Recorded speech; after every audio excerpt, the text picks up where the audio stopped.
110 seconds.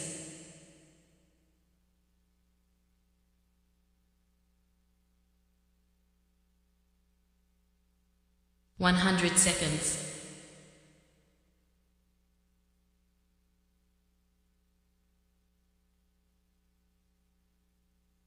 90 seconds.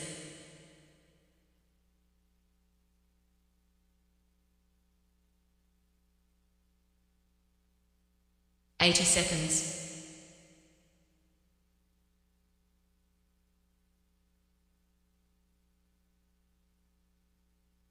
70 seconds.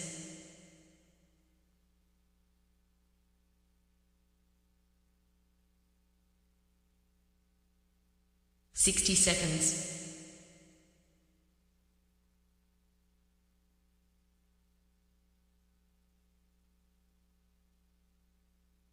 50 seconds.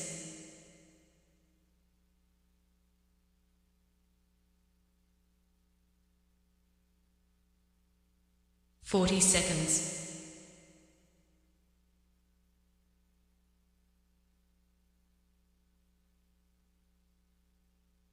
30 seconds.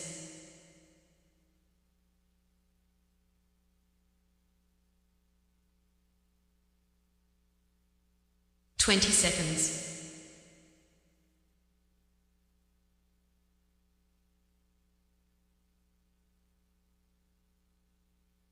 10 seconds.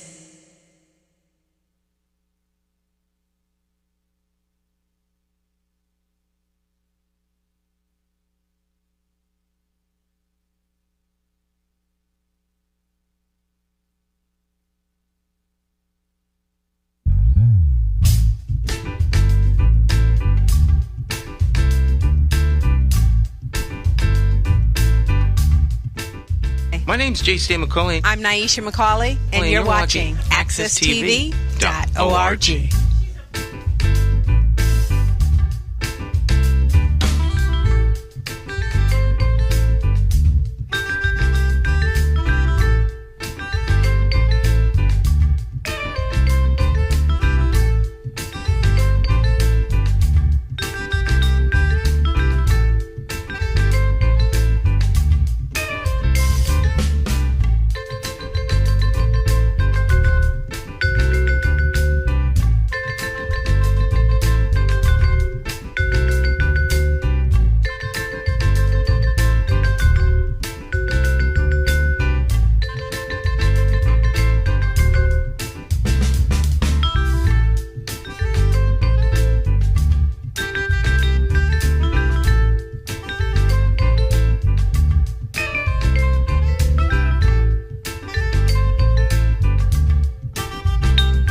Okay, my friends, once again, it is indeed time to get our talk on. It's Morning Talk with me, your host, J. Sam Crowley, along with the champions of talk. This morning, we've got talk champion in the house, none other than Jonathan Small. Jonathan, good morning. How are you? Doing fine, and you, Stan? Guess the headshot is a little bit off. Am I sitting in the wrong? You all set? I'm all set. Okay. Come on, brother. I got you. Okay, you got me. Well, I'm doing fine, Stan. It's a pleasure to be back here again. I always look forward to it every week. It gives me a good way to start off the work week. You know, being part of the Morning Talk Live, which is Stan McCauley Talk Show. Had a good weekend? Weekend was nice. I mean, overall, you know, kind of up and down weather pattern. You know, I always talk about the weather, but it was pretty nice overall. You know, I guess the major sporting events, other than right now, probably baseball, college basketball is over. I'm not into the NBA though, like I used to be. You know, so I guess some people like the playoff time for the basketball. March Madness type stuff, or you mean basketball players? The NBA basketball. Yeah. I'm not feeling it the way I used to feel it. You know, I don't know what it is. I don't know, Jonathan. What? So. LeBron James, were you into the March Madness stuff? I was into the March Madness. I like college basketball actually better. It's a little bit different from what I'm told by all the basketball people. You know, the college ball has a lot more defense. It is. Than NBA is like offense. But see, the NBA used to be defense too. See, a lot of things have changed. The NBA is about scoring points, scoring shooting, big points, shooting. Any showmanship? Oh yeah, definitely. Who can slam dunk? That's what people love. And I mean, the slam dunking has always been around since Dr. J, Michael Jordan, Kobe Bryant, LeBron James. So dunking has always been part of the game. What about the three-pointer? Oh, that's the name of the game now, three-point shooting. That's more what players like to aim for than the regular shooting. Well, I wouldn't say more, but that's part of the game now, the three-point shot.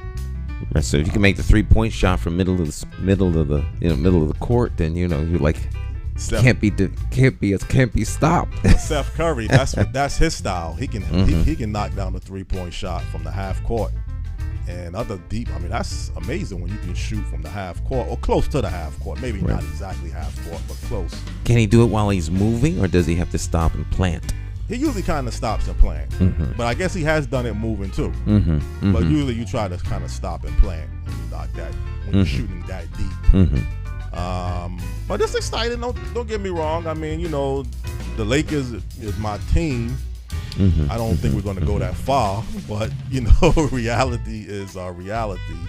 You're on top of the game one moment, and the next moment you're not on top of the game. Such is life, you're at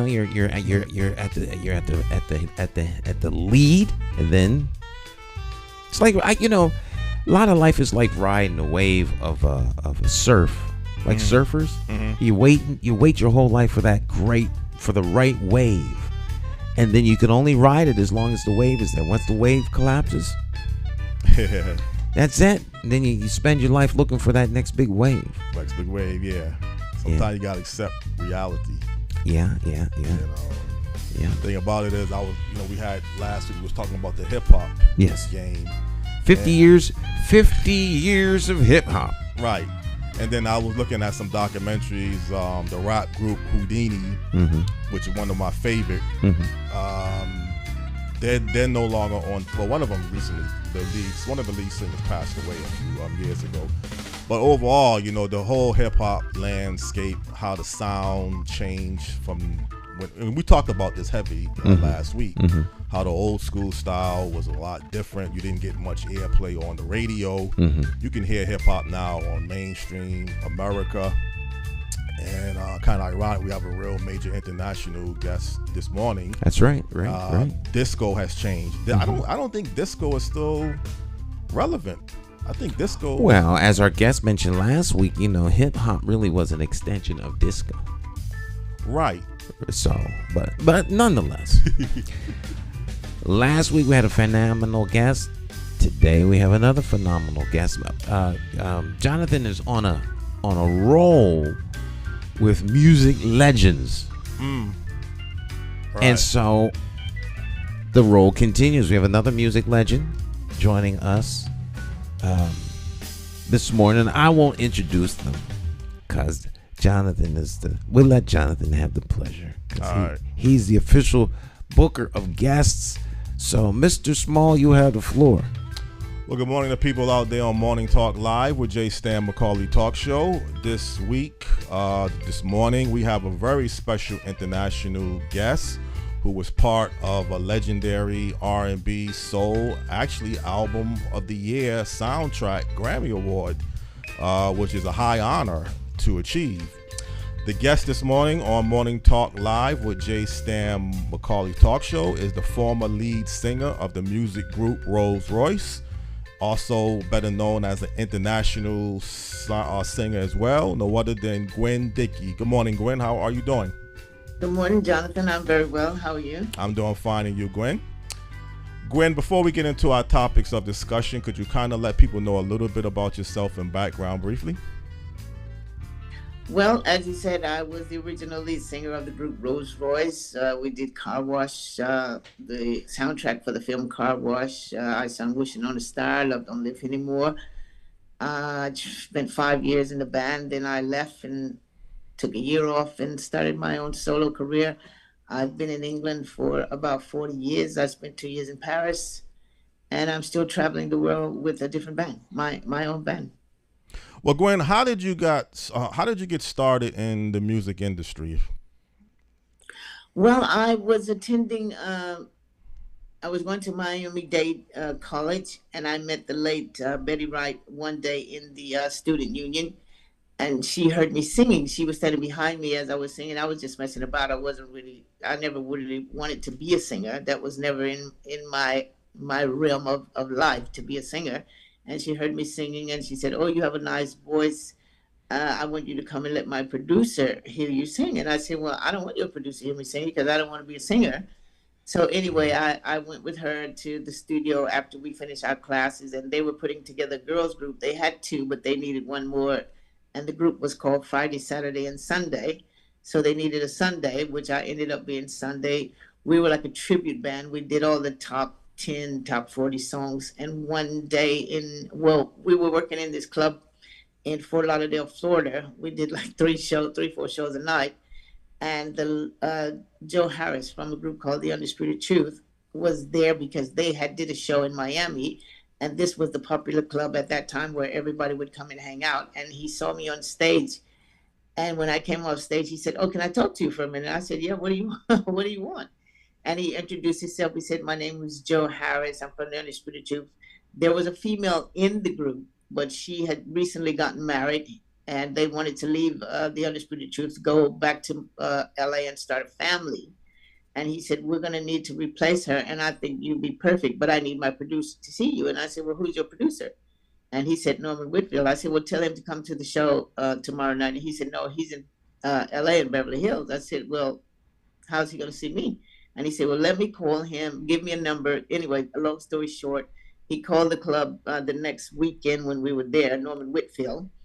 And he asked me if I could fly to LA, and I said, "No, you need to come to Miami because I'm not flying to LA." And he said, "Do you know who I am?" I said, "You're Norman Whitfield." What? That didn't mean anything to me because I had no idea who Norman Whitfield was. And nor did any other people in the band. It was like, "Well, Norman Whitfield." And he said, "Well, I wrote Papa Was a Rolling Stone. I did Cloud Nine." And I was like, "Yeah, okay." so you wrote those songs. Well, what is that going to do with me? He said, "Well, Joe tells me that you're really pretty and you can sing and you look good on stage. So I want to fly you to Beverly Hills. I want to hear you sing, blah, blah, blah." Long story short, I ended up going to LA. I met Norman. I was there for a couple of weeks, and I said, "Well, you wanted to hear me sing. I've been here for 2 weeks, and I want to sing so I can go home. I want to go back home to my man." And he said, "Well, don't worry about your man. But just have some fun." Because I was staying at his place in Beverly Hills. We were swimming and just having a good time. So one day he said, "I've got these guys. They're great musicians. I want you to get with them." He said they could play anything. So we got together. We put on a show for Norman. He rented this studio place, and he had some people that he knew come in. And we did a little show. So when I finished, I said, "Okay, can I go back to LA tomorrow?" And he said, "The next time you go back to LA, you're going to be so famous that people are going to be running down the street calling your name." And I was like, "This guy is crazy. What is he talking about?" And the rest is history. The next time I went to Miami, people were running behind the bus calling my name. Now, excuse me, your name was changed, wasn't it? Gwen Dickey wasn't your original name? Unfortunately, under duress, he changed my name to Rose. I mean, Gwen Dickey is the name my mother gave me when she gave birth to me. Okay. But he felt, because he named the group the guys were called Total Concept Unlimited. But Norman felt that wasn't the name of a band that was famous around the world. So he changed the name to Rose Royce, R-O-S-E. And he said, "And from now on, you're going to call yourself Rose." So I said, "Well, my mother's not going to be happy about that." He said, "When you're rich and famous, your mother's not going to care." I said, "My mother doesn't care about stuff like that. She's a little church lady. She doesn't even know about being rich and famous." So yeah, I ended up having to call myself Rose because Norman Whitfield was the type of man you don't say no to. When he tells you to do something, you do it. And it's his way or no way. So you just did what he told you to do. And I ended up having to call myself Rose for 5 years. Even when I go out and do shows now, I still go out as Gwen Dickey, but people still call me Rose. So I just deal with it. Yes. Well, Gwen, Rose Royce, wasn't they already established? They just didn't have a particular lead singer. I mean, how was the whole arrangement put together for you? Yeah, they were established. They were a band. They were Edwin Starr's band. and they traveled a lot with him, but they wanted to become, I guess, stars in their own right. So Norman Whitfield had been auditioning girls to front the band, and he wasn't happy with any of the girls that he had seen in the audition. But when Joe saw me in Miami, and he sort of hyped Norman up about, you need to see this girl. But Joe was thinking that I was going to be replacing the girl in his group.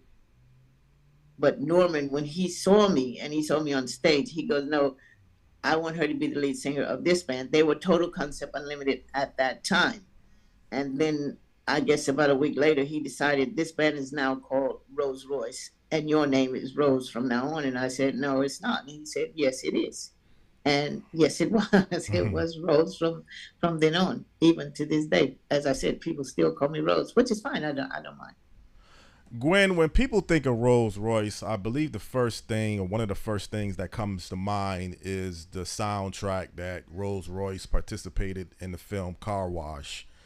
I think what kind of makes this a little bit unique was kind of the collaboration that Rose Royce, and you can correct me if I'm wrong, wasn't Rose Royce working kind of the soundtrack simultaneously as the movie was being filmed, or wasn't that not totally the case?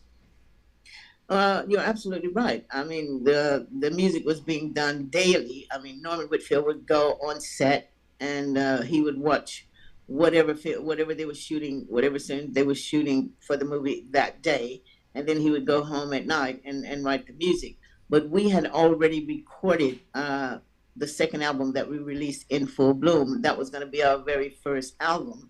But when Norman was offered the opportunity to do the music for Car Wash, he said, well, I have a band, they're unknown, and I want to use them if I'm going to do the music, then I'm going to use this band, or I'm not doing it. And they said, no, we want you to use, somebody like the Temptations, somebody that people know. He said, well, I'm not doing it. I mean, Norman Whitfield, he was a genius, but he was very arrogant. It was his way or no way, as I already said to you. So we had recorded In Full Bloom, but every day Norman would, when they finally agreed, okay, you can use this band, but if we don't like the first song, then, we're going to scratch this, and you need to get a band that the world knows, because this is a big movie. They're spending a lot of money. So when Norman wrote the Car Wash, that's the first song he wrote, which he wrote on the back of a Kentucky Fried Chicken after he'd been out playing basketball with the boys. Because we'd always have Kentucky Fried Chicken or these famous burgers in LA. I can't recall the name of it. I think they're Fat Burgers or something. And we'd always have those for lunch. And they'd play basketball, or we'd swim, or we'd just stand around and listen to Norman Whitfield tell very boring jokes, and we'd laugh at them, even though they were quite corny. So he wrote Car Wash, and he played it to Michael Schultz, who was the director of the film. And Michael went, oh my God, this is a great song. And he said, so who's the band? And he said, this is my new band. They're called Rose Royce. And he said, okay. So anyway, we got to do the soundtrack when we went to the film premiere. And the song came on, Car Wash came on. Of course, you heard the hand claps first, and Richard Pryor and all those people, they're sitting there, they're sort of looking at each other. But then when the music started, everybody except us was up dancing. Mm-hmm. And the director, he was very upset. He was trying to get people to sit down, but they would not sit down. They were up dancing when they heard Car Wash come on, when it started playing. Because they thought it was quite corny when they heard the hand claps, and they were all looking at each other like, what is this? But then when that music started, all those actors were up dancing. Mm-hmm. And people were like, wow, that is an amazing song. They hadn't even seen the film. Nobody had watched, not even the first minute of the film. They were dancing to Car Wash. Mm-hmm. And I guess the rest is history. It was triple platinum around the world. Mm-hmm. Our very first song as a new band in the industry. And people often say to me, that was quite a feat to have your very first song and album triple platinum around the world. So, we were quite proud of that. Well, obviously Car Wash was a great song, but there was other songs on that soundtrack that I might have believed to some degree might even been a little bit better than Car Wash, although I can't take anything away from Car Wash within itself. But when you was making the soundtrack, did you feel real good about particularly starting off with Car Wash, that this was going to be a huge hit?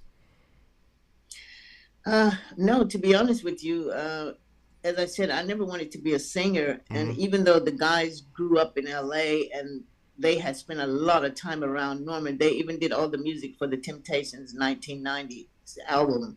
And they were more into being famous and hit records and all of that. Was that didn't mean anything to me because I was never exposed. I mean, I grew up in Biloxi, Mississippi, and the most big thing for me was Keesler Air Force Base, where the airmen were. I didn't know. I wasn't really into music. I mean, I knew about Gladys Knight and all those people, but I didn't know anything about being famous. And when I heard Car Wash, the first thing I said to Norman, he said he came out. We were sitting. His niece and I were sitting on this wall outside his house in Beverly Hills, and he comes flying out of the house. He said, "I want to teach you this song." So I said, "Okay, what is it?"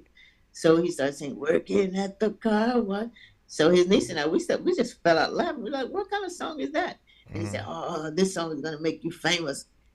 And I said, "You're always talking about famous. What is that about? Why are you always saying that to me?" He said, "Because I'm gonna make you rich and I'm gonna make you so famous. You're gonna be famous or whatever." I said, "Well, not singing a song about a car wash." He go, "Oh, you just watch." He said, "Come in the house, let me teach you this song." So I went in the house and he had this really greasy Kentucky Fried Chicken bag and he puts it on the table and he started singing, "You might not ever get rich." And I'm saying to myself, "Lord have mercy." I can't believe I got to sing this. But anyway, I learned the song. I went to the studio while the guys were doing the music, and the music was sounding good. I mean, I was a church girl. I knew about good music, so I knew it was sounding good. But the words were like, "Oh my God, I can't believe this man wanted me to sing this stupid song." But I did, and the rest is history. Well, that got to be somewhat kind of challenging, for to sing a song that maybe you're not 100% totally sold on or into, but you still have to go through the motions. And you did a excellent job, not only with Car Wash, but with the rest of the soundtrack to go along with the group Rose Royce. And then the other songs that came along, I believe one song you were not the lead singer. I Want to Get Next to You. No, that was the trumpet player, Kenny. Yes. Was Yeah, that Kenny. by design for you not to just actually be the lead singer on that particular song? Well, Norman wanted him to sing it, but because he wasn't a singer, he was a trumpet player. Mm-hmm. And Norman was getting quite frustrated because Norman Whitfield, as a producer, whatever he had heard in his head as a singer and as a musician, you had to give it to him, or you would sit there and play it until you dropped dead. You had to give him what he was hearing in his head. So Kenny wasn't really getting it because he wasn't a singer. I mean, I was no expert, but I could hear a song on the radio and sing it. That's why my mother said, "Well, it's funny how you can hear a song on the radio and sing it, but when you go to school, you're struggling." I said, "Well, maybe they should sing it to me then." But anyway, I went in the studio. I went in the booth and I taught Kenny how to sing "I Want to Get Next to You," because around the world, people think that it's me singing it, but it's actually Kenny. He wanted to mix it up. Norman wanted to mix it up a little bit because I think Kenzie, the guitar player, sung one of the songs, if I'm not mistaken. But he wanted Kenny to sing one of the songs. I guess he felt that for that particular scene that he wrote, "I Want to Get Next to You" for, sound better with a male voice singing it. Yeah, because actually it really wasn't a technical video. It was like the video that you'll see, particularly if you look at it online, will be kind of the movie version of Car Wash. So the song blends in with the scene that the song was portraying. I mean, I thought the whole soundtrack kind of blended all together, but that particular song I think kind of blends into the film scene. And Stan, you have any questions you want to ask Gwen? I don't want to leave you out of this conversation. No, I'm once again, this is like a master class in music, and I always like to hear the story, right? Because as she's telling it, I can see it.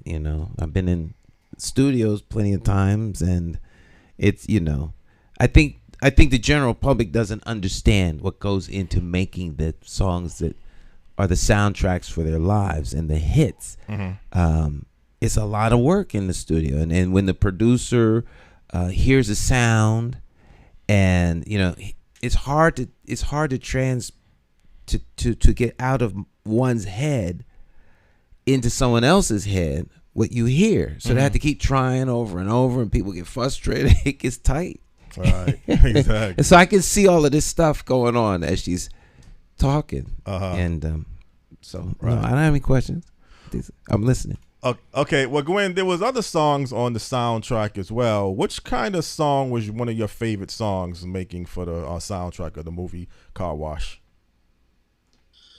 Well, I guess it would have to it'd have to be Car Wash. I mean, sitting here right now, I'm trying to believe it or not, trying to think of the song that not go to my head. It would have to be Car Wash, because I thought Car Wash was. I mean, once I got indoctrinated into the music business and understood it, Car Wash would be the song that resonated with me every time. It would definitely be Car Wash. Gwen, how did you feel when Mary J. Blige did the remake of I'm Going Down? I was quite proud. It made me smile. Well, first of all, I don't know what it is, but every time someone records those songs, people reach out to me like I need to give my approval. I'm honored. You know, when Madonna did Love Don't Live Anymore, I mean, her record company actually called me and said, "Oh, can we play you something?" I'm like, "What? What do you want to play me?" And they said, "Oh, Madonna's recorded Love Don't Live Anymore." I went, "Great, fantastic." I mean, I was very happy. But then I had to sit on the phone and listen to it. But, you know, it makes me feel really proud that these artists are listening to my body of work and going and re-recording it. I mean, Beyonce and Mary J. Blige, I feel very proud that they even, you know, listen to material. They listen to the songs and they like them enough to want to re-record them. Well, actually, Love Don't Live Here Anymore is my favorite song out of all of the songs that you have sung, particularly. I mean, the other songs are very excellent and they're very close, but I think that song really stands out. It's kind of like the sound that you have is like a mixture. You can do ballads, you can do disco if you want to classify it at that time. So the whole soundtrack to me was a tremendous balance. You get the real disco version right off at the bat with the movie Car Wash. Then you get the ballads of I'm Going Down and Love Don't Live Here Anymore. So it was a good mixture, but even the ballads still have that type of R&B, somewhat of a disco flavor to it. So I thought it was an excellent soundtrack overall. And how did it feel when the soundtrack of the movie Car Wash won Grammy of the Year for the best soundtrack in 1977? Album soundtrack. We were buzzing. We were buzzing. We were so excited and so happy because we were up against the Bee Gees. So to win was like, oh my God, you know, and to have it be your first album, the soundtrack to a film that is now a classic. We wanted to jump up and down out of our seats like little kids. We were very happy. So Car Wash, Rose Royce, you would continue. You made a few other albums. Did you kind of like the direction that the music group was going towards after achieving the success of Car Wash? How did the next pattern of the next few albums kind of come together? Well, as I explained to you earlier, I was never one. I mean, more the guys than me. I was never like, oh, well, the direction of the music. I never thought about all that kind of stuff. Norman would give me the songs and he said, oh, go home and learn this. And we're going to record it in a couple of days. I go home, I learn the songs, I go in and I'd sing it. And that was that. I never even thought about in my head, you know, the direction of the songs or anything like that. I'm more abreast to it now. But back then, I didn't even think about stuff like that. And our second album, as I said to you earlier, In Full Bloom, we had already recorded that song when Norman was asked to do the soundtrack for Car Wash. I mean, they were adamant. They didn't want anybody else but Norman because, I mean, Norman Whitfield musically as a producer and a songwriter was and still is to this day a genius. I mean, what he was doing. So, I mean, I didn't even think about the direction that the album was going in because we already had the second album ready.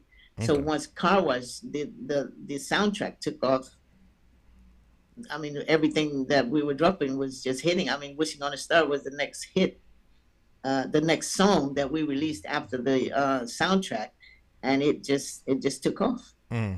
Okay, so again, 2 albums were kind of made simultaneously together. They just held Yes. off the second album until Car Wash, the soundtrack, was finished, from what you're saying. Sorry, say that again?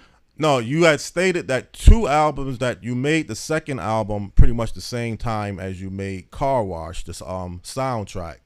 But the second album was kind of held off, wasn't released. Yes. I mean, according to what you're saying, until after the Car Wash soundtrack and the film was finished. Yeah, well, he wanted to introduce us. I mean, it was less work for him.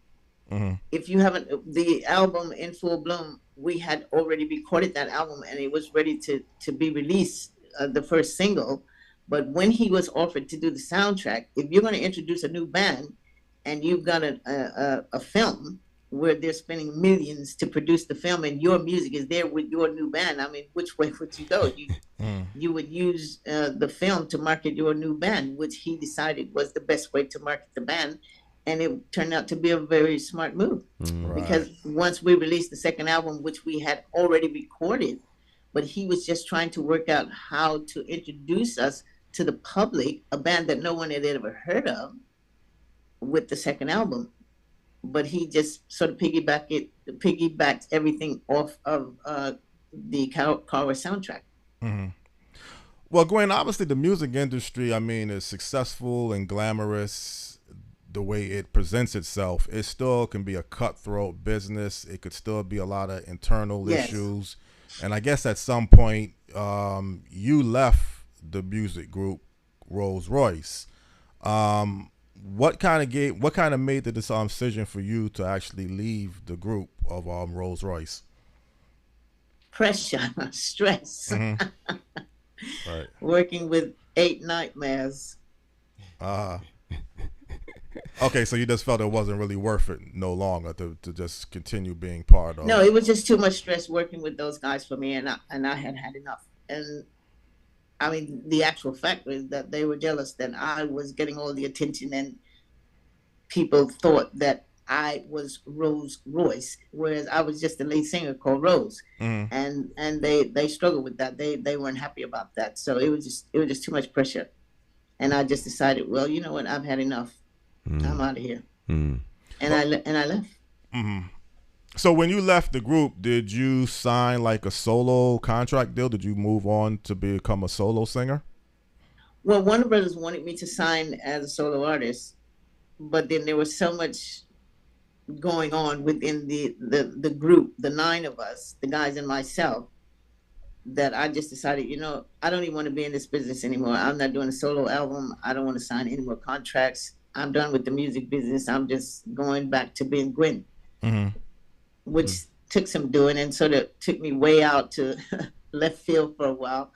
But I found my way back and decided that I would get back into the business and continue on with my life as a solo artist.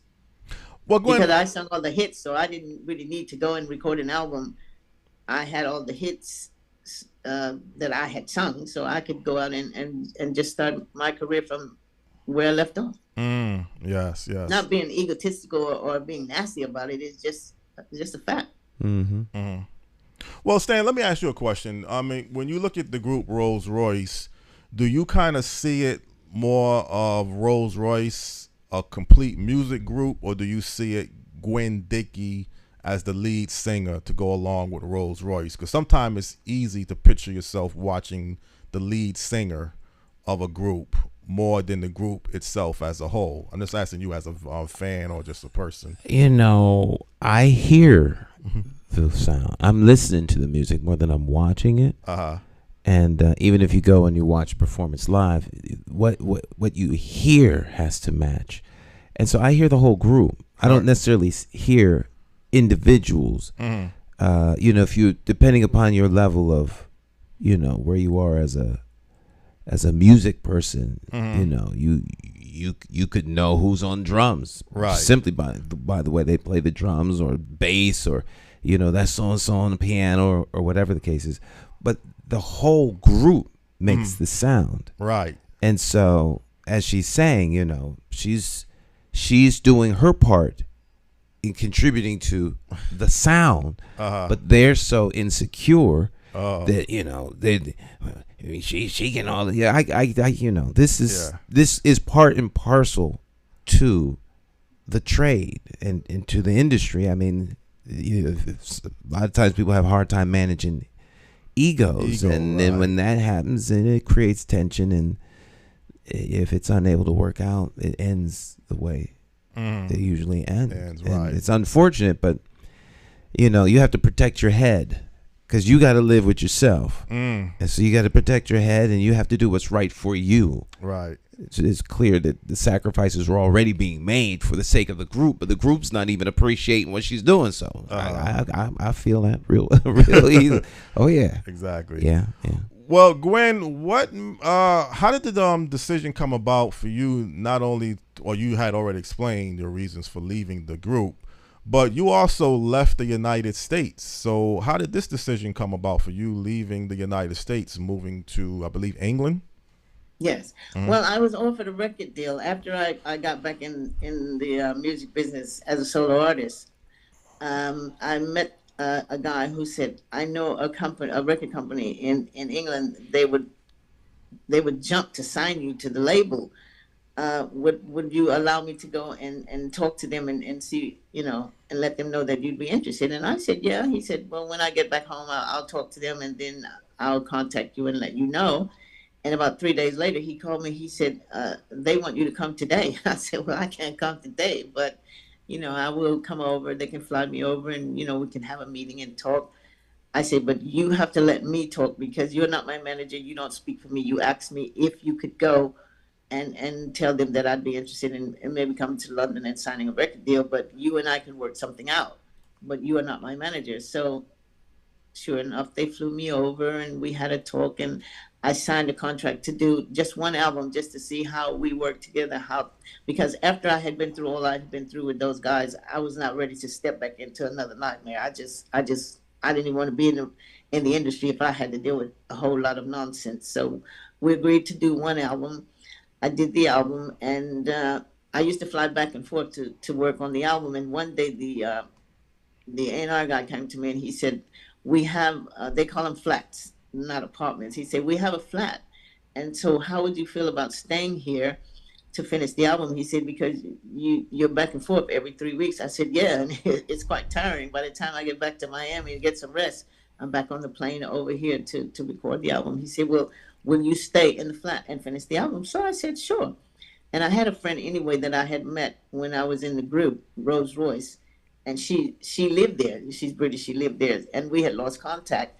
And a friend of mine in LA said, oh, I have her number. So once she and I got together, and I was finishing the album and hanging out with her, and I said, you know what, I think I'm going to stay for a little while. And they said, you can stay as long as you want, just enjoy yourself, finish the album, and, if you want to stay a couple of months.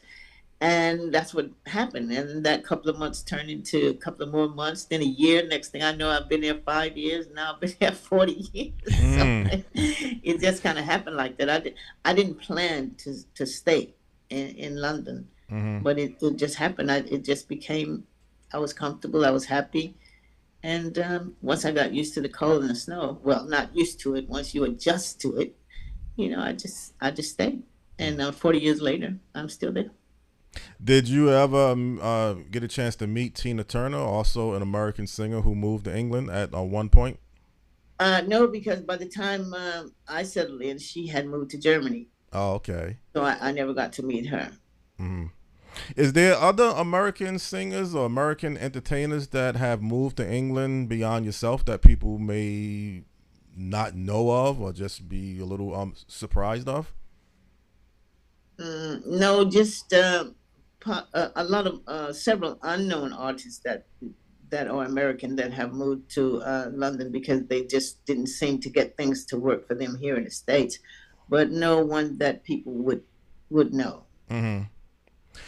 Several musicians as well. Several musicians have moved over and married British girls and started a family.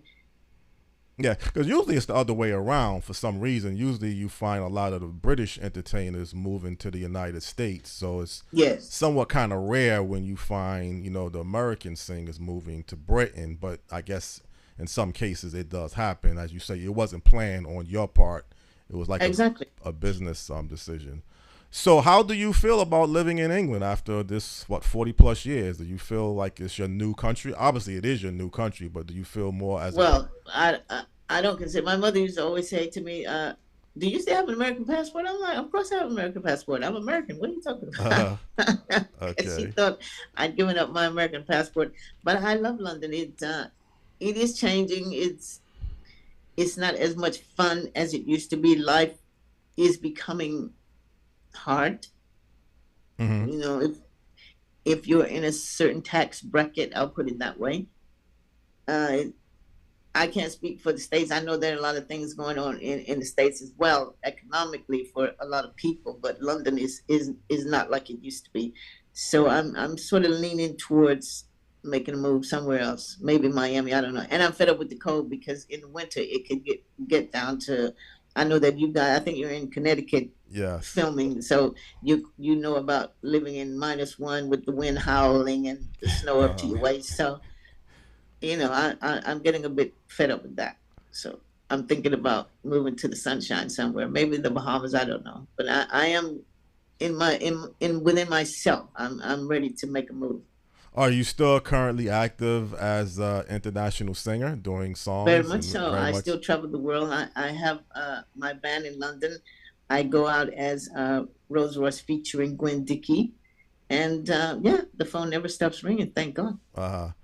So you got other songs in the process that you're currently working on? Anything? Well, yeah, I've been writing since being shut down with COVID.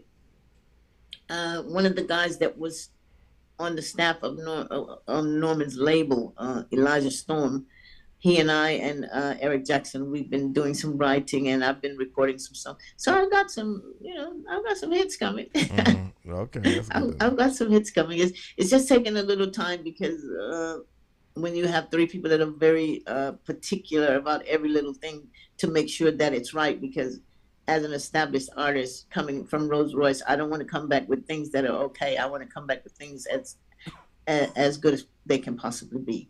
Mm-hmm. And to represent myself as an artist. Right. And do you still travel? I think I looked on one segment that you do travel back to the United States for the holiday season. So do you frequently come back? Christmas. I never miss 4th of July, but every Christmas I'm with my family because my family, we're very close. And I always have Christmas with my family. My parents are gone, but I still have my sister, my nephews, my cousins. So, I'm always home for Christmas. I don't work for Christmas at all for anybody. For any amount of money, I have to be with my family. Is your family kind of spread out throughout the country, or are they kind of centrally located in certain areas of the country? My family is spread out, but we always come together for Christmas because that is something we've always done all our lives. We've always had Christmas together because my late grandfather was born on Christmas Day, and he died, I think he was about 102. And we always had Christmas on the farm to celebrate my grandfather's birthday every year. So we always, as a family, come together for Christmas. Mm-hmm. You go from house to house eating, and I say, I've got television to do, I've got shows to do. I can't go back and not be able to fit in my show clothes, in my personal clothes. All these pies and cakes and hams and turkeys. You guys are killing me. That's good to know. Stan, do you have any questions again or anything you want to add to the conversation? I know you're in the listening mode, but I just wanted to make sure if you had anything else you wanted to say. No, I'm just listening. It's fascinating. Right. It's fascinating. I mean, in my mind at least, I can picture everything she's talking about. Yeah.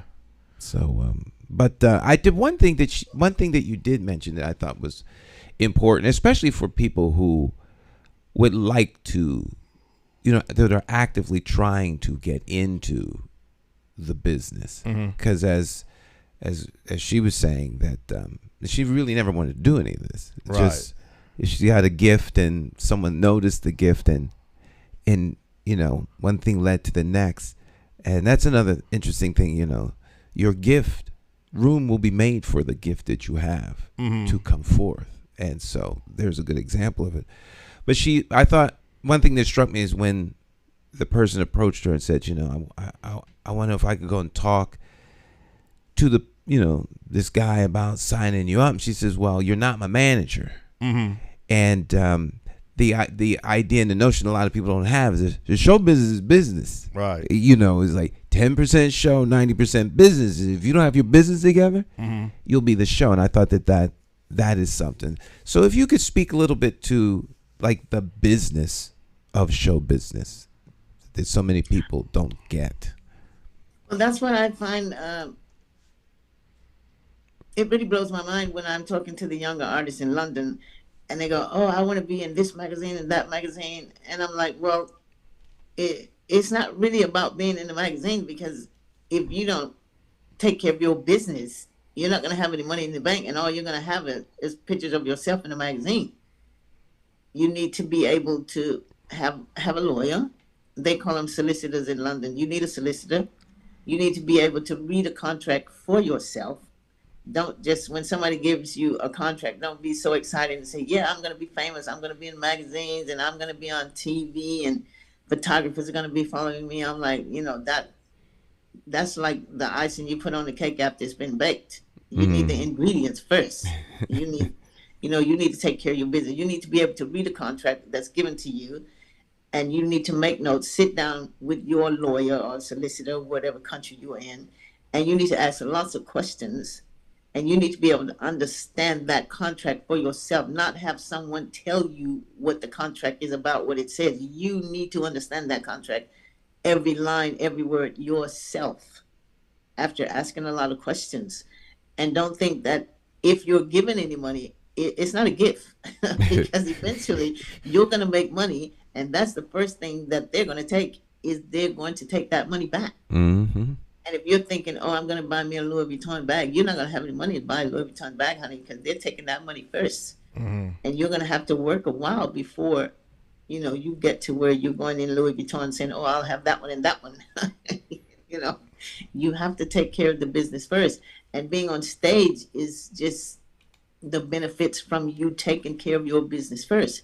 Being in the magazines is because you have taken care of your business before anything. You've taken care of the business first, because it's more about the business than anything else, than the show. Like I said, it's like you're going to bake a cake. You can't bake a cake if you don't have the right ingredients. You need the ingredients first, and you mix them up. You bake the cake, and then you put the icing on it. That's being on television, being in the magazines. That's the icing, because you've already got all the ingredients. Your business is taken care of. Because people that you see that are really famous and they're making money, they didn't just wake up and say, okay, I'm going to do this. They've taken care of their business first. And as a new artist, sometimes you have to take a little bit before you can get a lot. In other words, you got to get your foot in the door. You can't go in there and say, oh, well, I want to sign $1 million contract. You're not signing $1 million contract. There may not be any money on the table at all, but get your foot in the door, take care of your business, and then you can grow your business. Well, let me add one thing. Obviously, when you say show business, that's what it is. It's a business and it's a show. You got to be able to do both simultaneously. You say obviously 10% show, 90% business, but also, Stan and Gwen, you have to have your head grounded, because you've seen, and this kind of might be, getting away a little bit from my topic, but you hear people like Whitney Houston, you hear people like Michael Jackson, Prince, how their life ended tragically. I don't know, again, if the entertainment industry or the pressure or whatever came about that they just couldn't handle, just made some drastic mistakes. But you've heard of, over the course of time, some entertainers can't seem to handle the pressure that comes along with being an entertainer. People are human beings. People are humans, the right. 3 people you mentioned are like, superstars. So superstars, super pressure too. Right. So where do you go when you can't go anywhere? And everyone's making demands on you? You're only human, and then who do you trust? And people want to know you because because of who you are. Your the ability to have real friends diminishes because you don't know what it is that they want. And so it's there's a whole lot that people don't understand, and because there's a glamour factor, people, that's all they see is the glam. And if you don't have your business together and your head together, but that's what I meant, the head too. Your head, yeah. Then you are in for a Hollywood true moment. They all end the same, right. Unfortunately. And it's not just people in entertainment. It's anybody who has a position where others are looking at you, and you have to. There's high demands on you. You have to be able to compartmentalize your work away from who you are when you are the product. Product, right. And if you can't manage that well, you will not fare well in this industry. Well, again, Gwen, it seems like you've done an excellent job with your career and life over the years to sustain yourself for this length of time. And obviously you made some changes along the way, but definitely it sounds like to me you feel very optimistic and you seem to be real focused on your path. Is there anything that any kind of advice you would like to leave people who are probably trying to get into the entertainment business to realize, what they need to do, what they need to be able to market themselves towards? Well, it's just that the gentleman was just saying, you have to know who to trust, because everybody just smiling in your face and, oh, blah, blah, blah. They're not there for you. They're attaching themselves to you because of what's happening in your career, who you are. Everybody needs somebody, but you need to know who to trust, and it can be difficult, and it can take you out, literally, take you out to where you are put in the ground, or you're on drugs, or you're on alcohol. It is a very tough business, and mentally you have to fight through all these demons that are coming your way. But it can be done. It is being done.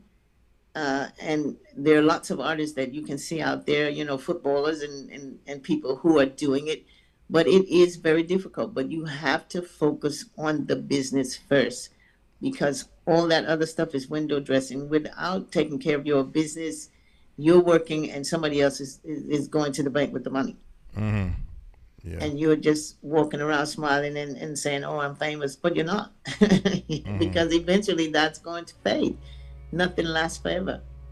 Well, sometimes it might be a little bit different because your situation, you started off kind of with the music group. So there's other people of Rose Royce. So there's other people involved simultaneously when you're out there, signing a contract deal. When you're a solo artist, it's kind of, and you still have your producers, you still have your songwriters. Everybody kind of contributes. But sometimes you just kind of wonder, is it a little bit easier when you're doing something as a solo artist, or is it a little bit more easier if you're doing something as a music group? Well, as a music group, I mean, you have other people taking on the responsibilities. It's not just all on you. But when you're a solo artist, you're doing everything. It's all on you. The decisions that are being made are made by you. There's no group decisions where everybody said, okay, the majority rules. Everything is on you. And I find that for myself now as a solo artist, sometimes it's tough because you make one wrong decision and it could cost you your song being a hit, or a deal not going the way it could have gone because you're not making the right decision. I mean, you need somebody or people around you that you can bounce things off of, and somebody that that you can confide in and listen to, because you can't do everything by yourself. Because like you were saying, in your mind, you'll go nuts, you'll go crazy, because it's just so much, coming at you and things to do. But like I said, just focus on the business. Have people around you that you can bounce things off of and that you can trust, and just do all you can to stay focused, because the music business is a tough business and it can take you out. Well, those are going to have to be your last words. I mean, it was our honor and our pleasure to have you on, coming all the way from England as our special guest, and definitely wish you the very best of luck in the near future towards your future plans and whatever else that you're currently working on. I say this to all of my guests at the end of every show. If there's any last words you would like to leave people very briefly, the video and audio is yours. Well, I would just like to thank everyone in the sound of my voice, those who are watching, those of you who may watch this later. Thank you for all the support that you've given, first of all, to Rose Royce, because that enabled me to step out as Gwen Dickey, and the support and love that I still seem to be having and getting from you. Thank you very much. It means a lot, and I don't take it for granted. And God bless you all. Thank you. Okay. Thank you, too. Thank you very much, and thank you, gentlemen. Godspeed and continued success. Okay. Thank you very much. All Okay. right. Bye-bye. Bye-bye. Fabulous. Bye. Bye-bye. Bye-bye. Okay. Fabulous interview. Yes. She's an amazing. I mean, I kind of picture her to some degree more with Rose Royce, because it came along at a time when I was real young. But I kind of picture her more as a singer, the lead singer for Rose Royce. Those were the songs that I really fell in love with. But obviously, a lot has happened over the course of her life. And I think Rose Royce had an amazing sound. I mean, they had that 5-year span of what they was putting out. If you really get a sense of appreciation, if you really listen closely to their music, particularly from the soundtrack, so second album and everything. So I didn't know how you felt about Rose Royce. I didn't know if that was one of the those songs are legendary. I mean, they're I wasn't sure and everything. So you kind of like Love Don't Live Here Anymore. That give you goosebumps. Exactly. That's why I said that's my favorite song chills. out of all of the and songs. The way she just sings it is like it's coming. That's not like someone talking about. So it's like someone lived this and they're going through it in the moment. Exactly. And that's what the producer gets out of you. To hears that, and once I know what I want to hear, and it ain't there yet, and so you could be in the studio a long time, right? I don't mean like a couple hours. I mean this could go on for weeks to get that right sound. And I believe that's what they had to go through with the song "Car Wash." I think the producer Norman Winfield was very demanding to make sure that they get it right. That the hand clapping was a big part of it, and then the introduction, how they came across. There was a lot that went into making that particular song. It just didn't come together just like that. People get the impression you hear this song "Car Wash" and all of a sudden it just was. Yes, it's a great song. Yeah, that's leads you. It's a brilliant soundtrack, brilliant movie, brilliant writing. It was just like gold, like lightning captured in a bottle. And you don't get many of those projects. Right, and then when she mentioned that they beat out the Bee Gees for the soundtrack album of the year, that is saying a lot, because that soundtrack was amazing too. So the fact that they beat out the Bee Gees to become album of the year, soundtrack album of the year, I mean, you can't get much of a higher. I believe album of the year is the top, for award for the Grammy, but obviously soundtrack got to be right up there. Soundtrack album, artist, album, right. producer. Yeah, of the year. As long as of the year is attached to it, it's pretty heavy. Yeah, that's heavy. Okay. All right. Well, we'll take a short break. Listen to a little Jay Hogarth, and then we'll be back. So you can go get you some coffee, some hot tea for those of you that don't drink coffee, and we will return. Stick and stay. It's Morning Talk. Little Jay Hogarth.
you ready?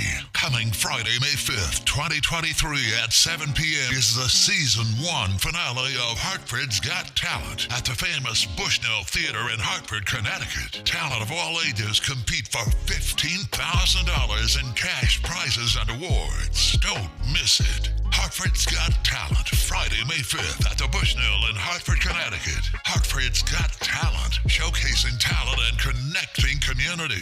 For more information, visit www.hartfordsgottalent.org. How do you define evil? Is evil the pedophile school administrator or taxation without representation? Is it the gatekeeping community leaders who sell out the very people they were elected to fight for? Or is evil the politician that puts out lies and takes in cash?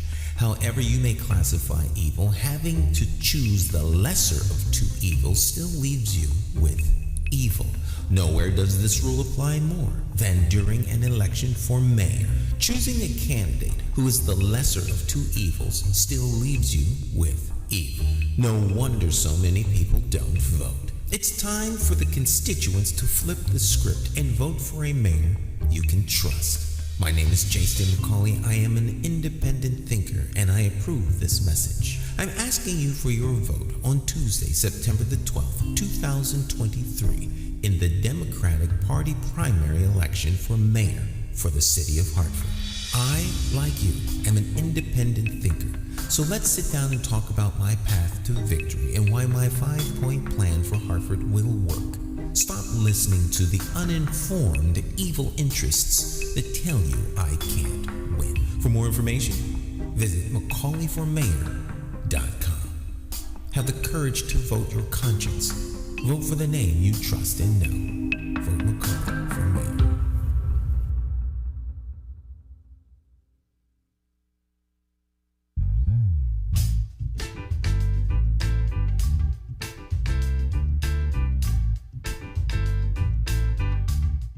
Hi, My name's Jason McCauley. I'm Nyesha McCauley, and Well, you're you're watching watching accesstv.org. Oh, yeah.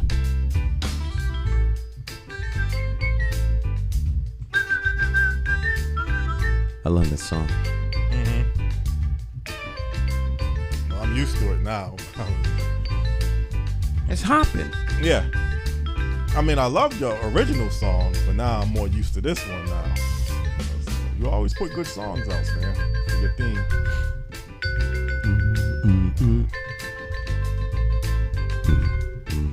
Okay. Let's stop because I get caught up in the music. Welcome back. It's Morning Talk. I'm your host, Jay Stan McCauley, along with Talk Champion Jonathan Small in the house. Yes. Oh, yeah. Well, again, I guess to go into a little bit of a different subject, this past week, this mayoral forum of, the Hartford Mayoral Forum, which you was part of. Thursday's forum. That was the Upper Albany Merchants Association. Right. Mayoral Forum. Mayoral Forum. Yep. Mayoral. I think the thing that stood out to me that I heard about, obviously I'm working, so I'm not able to attend, that they, the MDC situation hasn't been resolved. I mean, the audit that people are recommending, changes from the chairmanship of William DeBella, Nick LeBron leaving as a commissioner for MDC because he's dissatisfied with certain things that they're doing or not doing. I don't know, but I'm not in the inside loop of that MDC. We've had the CEO, Scott Jellison. We've had the chairman, William DeBella. But I guess I'm picking up that they got some issues that people, the mayor of West Hartford, Sherry Cantor, believes. She stated that she feels William DeBella, the chairman of MDC, should step down. Sounds kind of serious, Stan, I think, long and short of it, of how they feel about the direction in some areas that NBC is moving towards. I would say it's very serious. Absolutely. Absolutely. Well, I can't recall ever someone leaving as a commissioner for At least that Well, I know. I don't know he's for not sure. really. I mean, his position wasn't as one of the commissioners. He was on he served on a committee, like a civilian role. But according to the claims of the commissioner, of DeBella, he never been to a meeting. Never been to a meeting, right? And DeBella also stated in the Hartford Courant article that he's upset because DeBella is not endorsing him as the Hartford mayoral candidate. Whatever position you want to put it in. I mean, that's the only thing that's changed in terms of the position of William DeBella and the MDC. Right now, right, and 4 years ago, is the date. Okay. Other than that, nothing's changed. Nothing's changed, right. He's the same William DeBella now as he was 4 years ago. Right. 8 years ago. He's the exact same human being he was the very first time you interviewed him here. Nothing has changed. But the allegations that he kept a lawyer on past the contract, I forgot the lawyer's name, but well, I mean, that's an action. That's an action undertaken by the chairman that apparently was inappropriate. But in terms of where his head is and who he is and what the MDC is all about, none of that has changed. Okay. So I say that to say this: if Councilman LeBron was so upset, why did he join? Why did he join? Okay. Yeah.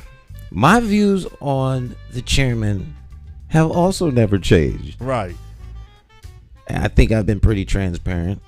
You know, I remember when he came here and first talked about the boat yard he wanted to build down there, the marina, and close the airport down. That was like I can't even remember how long ago that was. And I disagreed with that then. I disagree with it now.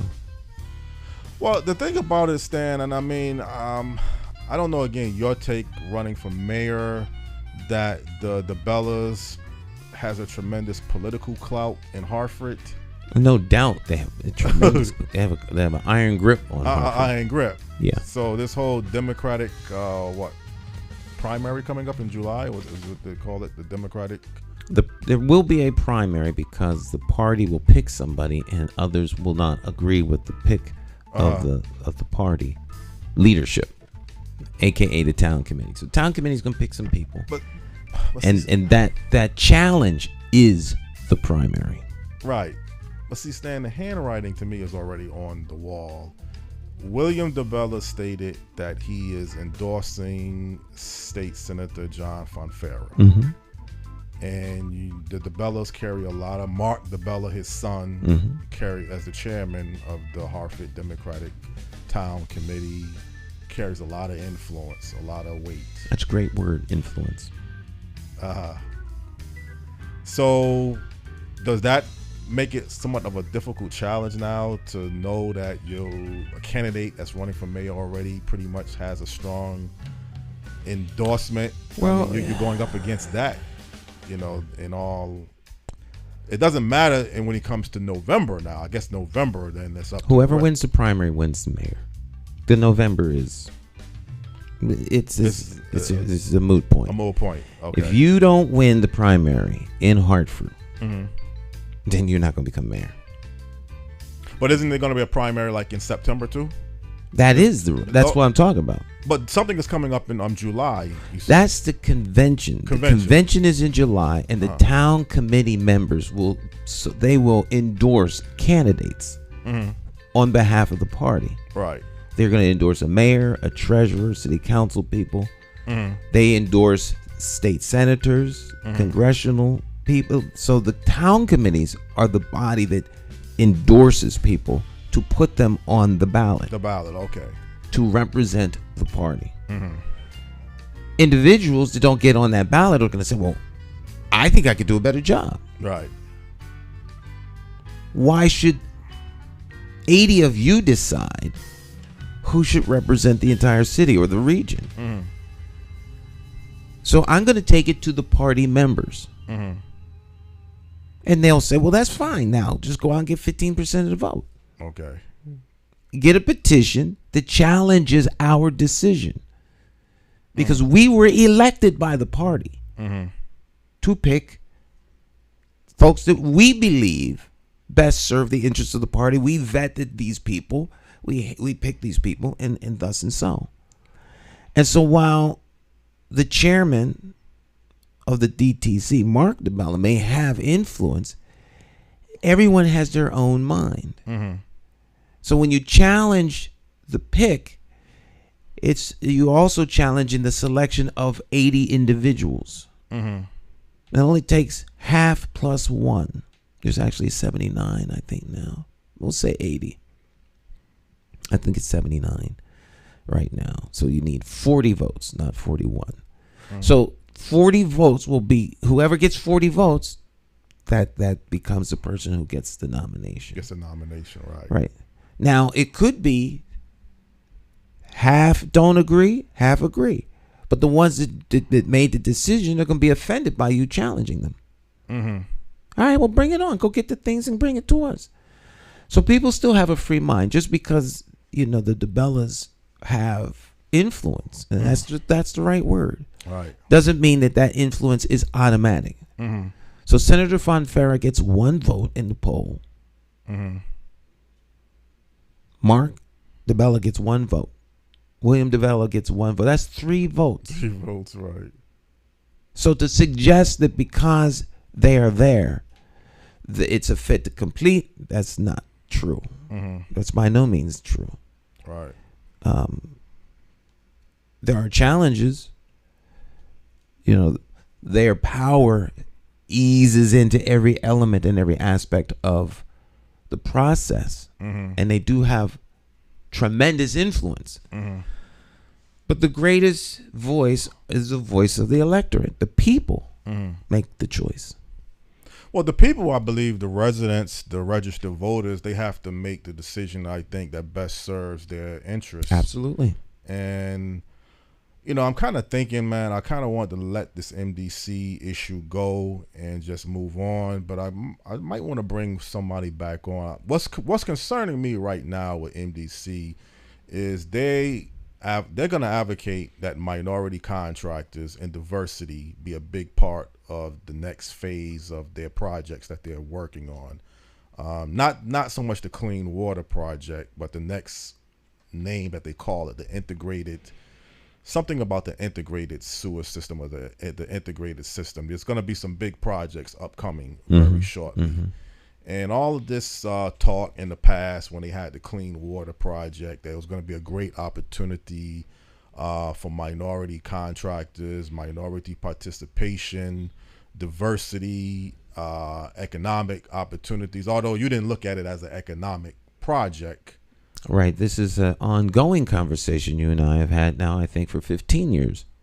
About MDC? About the economic, it being an economic development project because you and I have had that conversation way back with Commissioner Ritter. Paul Ritter. And he felt it was the greatest economic opportunity in Hartford for a long time. But you didn't agree with that. I don't agree with it now. I think that water is key to economic development anywhere. Mm-hmm. But the waterworks are a public works project. Mm-hmm. It should be more public works oriented than politically oriented, because it affects the stability and the strength of the region. Mm-hmm. The water does. So to me, as an administrator, anything that potentially affects that is problematic. Mm-hmm. As long as things run well, it's a moot point. Right. There's always going to be somebody that likes somebody and somebody that don't. Mm-hmm. But when leadership gets in the way of effective management and they start to upstage issues around the effective operation, then it's time for them to go. Mm-hmm. And this is referring to what? The chairmanship? Chairman DeBella, yeah. Right. It's not personal. It's not personal.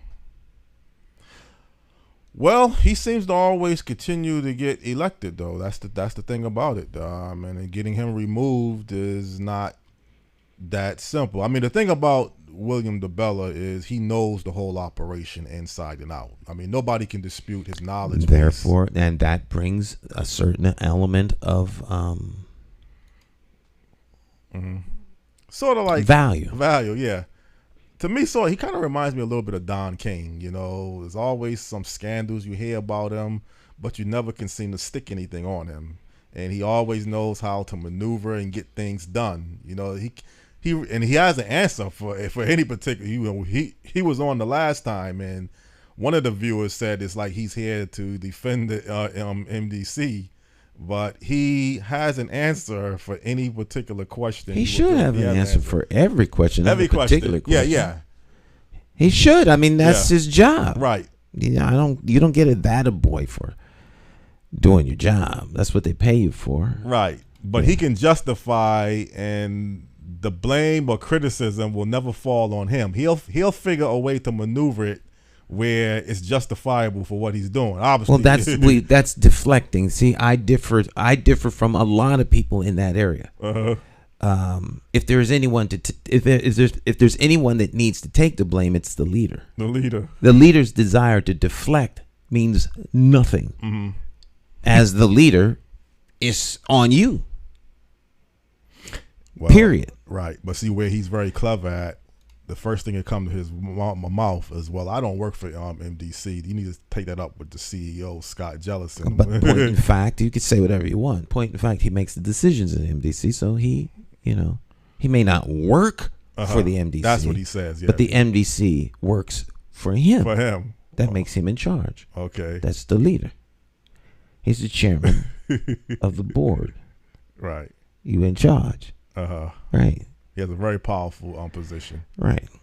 You know who I would love to see get involved? I don't know, again, if she would be the person that would ever be appointed or someone on that. I would love to see Attorney Cynthia Jennings get some key position. I know she ran in the past. Now, when you say key position in what way and in what arena? Well, I think when it gets to, I mean, she specializes in environmental issues as a attorney, but she knows the whole grasp of the region. She has a lot of knowledge in other areas. And if there's an issue right now that I see, if I was looking to get some advice towards how we can help minority contractors, how we could emulate or stipulate diversity, not just with MDC, but with the whole. Well, you can, legislating things is fun. Is fine, right. But that's like the beginning of the process. You can't legislate me to eat eggs if I refuse to eat them. Right. You put me in jail. I'm not eating eggs. So it's an interesting notion that because you want a thing to be, therefore everyone else must do. That only works to a certain degree, because there are people who don't want what you want just as passionately as you want what you want. That's true. That's where we have compromised. This my way or the highway on all sides means no one moves anywhere. That's true. It's and this is where the political aspect of it comes in, and we come to a place where we compromise because they are political decisions. But once you lose that ability to compromise, to sit down, talk, come up with reasonable solutions that are going to be acceptable by everybody. All right. Everyone may not be totally happy, but at least we can work, and we've put forth an honest effort, and we deliver on those things. Then we get things done. I find that to be a much better way of approaching things than try to bully people into succumbing to your will. Yeah. Because most people don't like being bullied, and some people refuse to be bullied.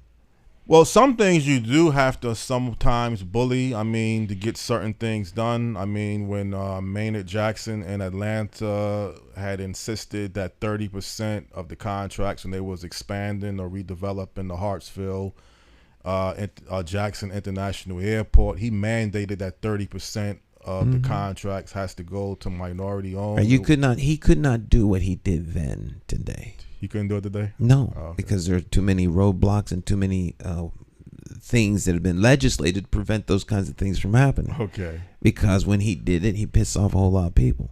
Right. So they fight back. Anytime you have a contention with someone, there's a problem. So how do we transform that? All right, so conflict transformation as opposed to conflict resolution. Because 9 times out of 10, the resolve really ain't. I mean, people can be made to be quiet. It becomes politically incorrect for them to speak out or do something, so they stay quiet. But way in the back of their head, he's scheming, and he's waiting for the opportunity. So, it's better to have people respect you than to fear you. Okay. Because if they fear you, as soon as they see opportunity, they come for you. Yeah. So respect factor. So, if people respect you, then they'll always want to have a conversation and things like that. They're not laying in the cut waiting for you to trip. Well, respect is very important. Absolutely. Obviously. But there are others that disagree. There's those who will tell you, I'd rather have people fear me any day. They don't need to respect me as long as they fear me. I think those are the contentions and words of a fool. Yeah. But that's me. Well, obviously some in basketball, football, you're going to have some coaches that you're going to fear because they don't tolerate any nonsense. They don't tolerate any mistakes. They don't tolerate any excuses. Most coaches, you're going to have the respect factor, maybe the fear factor. Just a few people like that more than the majority. But that's very I guess that's very crucial what you said between the respect factor and the fear factor, because a fear can mean intimidation. This person's intimidating me. I'm walking on eggshells now if I make one mistake. I'm using other examples, maybe other than this politics. I'm just saying as a coach. But then when the first chance comes for people to get out from under that coach, they take it. They take it, yeah. Because people don't want to work in that kind of environment. It's not a nice environment to work under.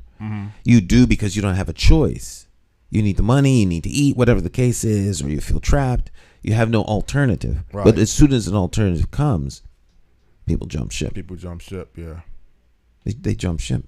No one wants to have to work for someone they fear, and no one should want to be that person that everyone fears, because then you become paranoid. Yeah. Everyone's after you. Anything that somebody says can't be honest criticism. They're just coming after you, and that's absurd. Right. And so, to me, when those kinds of things happen, you have to take measures to eliminate that, because it becomes, now the system starts to get dysfunctional and corrupted, and it caves in. So, yeah, the MDC has some very serious issues. Right. Personally, I'm a supporter of 1139. It used to be 50. It was a House bill. I can't remember the name of it now, but the House bill morphed into Senate Bill 1139. I testified in favor of the bill when it was a House bill. And so I'm still in favor of it. I think the MDC needs oversight. From an outside entity. And the behavior of the chairman last week is a perfect example. Yeah. Well, I mean, obviously it's getting some strong political leverage, this oversight bill, and it stands a real good chance of passing. And people just have to live with it, one way or the other. If the bill passes or if the bill gets vetoed, then you still got to deal with it. Well, they will live with the bill. Whatever happens, and people will adjust accordingly. Right. That's the political process. And so right now, there's a bill. If the bill passes, there'll be some changes. If not, the status quo remains what it is. Well, one thing I will say, Stan, I mean, you're going to have your campaign operating on like a bus tour. You're going to not have like a central office. You're going to right. We have a mobile office now as opposed to a static office that's planted into a cement foundation. Right. It can't move. The people have to come to it. Right. You're going to go to the people. We go to the people. We're going to continue to give people access. Well, one thing I can say, it may not have nothing to do. I would assume these people that I'm seeing, and it may come across a little negative, but when you see a lot of chronic unemployment, I don't know, maybe you're not paying attention. People are out here. I would say not being productive. I'm not faulting anybody or putting anybody down, because anybody could fall into this situation for whatever particular reason. But if you drive through, and you're going to see it obviously with your mobile unit, a lot of people that should be or could be doing things productivity to better their situation and better the community too. I mean, when you go up to Unity Plaza, you're seeing a lot of men in particular gambling, shooting dice, loitering, people all throughout the city in some areas asking for money. You have $1. You know, these are probably not going to be your registered voters, Stan. They can be if they don't have a convicted felony or something on their record that prevents them to be, unable to vote. But I think if they are in a position to vote, and you can kind of reach, meet where these people are at, and you're going to obviously interact and see it because they're out there. The weather's obviously now just about in full spring mode. And then don't wait. I'm not saying any candidate or anybody is waiting. Don't wait till there's a major problem and saying, okay, well, now we got gun violence. Okay, somebody's been killed. Okay, now we're always gonna have gun violence, right? It's unfortunate, right? But you can see and like I say, there's no way you can predict I understand when someone is going to get killed. I understand that part. It's very hard to predict who's going to do this, who's going to do that. But when you see a lot of issues of people not gambling for money, something could go wrong, drug abuse, you can kind of sense at some point you're going to have a major problem. You get a sense of that when you go down to Foxwoods. Yeah, but they have a special detail that goes around and does the cleanup after people kill themselves at Foxwoods, commit suicide because they've spent all of their money, put their house up for sale, all kinds of stuff. That's the unglamorous side of that business that no one talks about or sees. So it's not like only people that are down and you might see over in the plaza, whatever the case is, having a nip. Gambling, like somehow they are predisposed to go and starting violence. That's just not the case. Well, not so much violence, but you can see at some point there's going to be some problems. You're going to, like you mentioned with the Foxwood, you're going to lose all of your money. Right. You're going to be scheming a way to get money. Right. I just don't want it to seem like that's the only element of the society that has these issues. These issues are all throughout all of humankind. Well, I will say our inner cities seem to have the majority of it. Just concentrated. Well, that's what just I'm concentrated in one place. But you go out and where folk got single wides and double wides, they got problems too. They got problems, right? I understand that part. Right. It's not like only in the urban areas and people of color have these kinds of problems, because that's just not true. But does this bring the city down? Does this bring a bad element, bad image for those who exploit the negativity of Hartford and want to see negativity? Yes, but Hartford is more than its negativity, and it's more than the gloss too. But yeah, but it's in balance. Even if you want to paint it that way, Stan, and that's the problem that I have. You can pick the city. Hartford's the fourth poorest city of its size. I've said it all the time. Right. 61% of Hartford's adults are functionally illiterate. Right. I can say that with confidence because I have data to back it up. Mm-hmm. There are people in this city, we'll make it 50%, that functionally cannot read an ATM machine. So basically, And as long as we have illiteracy at that level and people being detached from the political process right. and people marginalized because they speak up about things that are not correct, where kids graduate and can't read at the 3rd grade, Right. you're going to have a problem.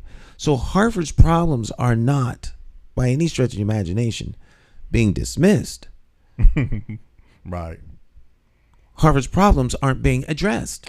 So until they're addressed, to focus on them ad nauseum with conversation, it does nothing to change it. If you want to change the situation at Harvard, you have to apply something that's going to be different than what you're doing.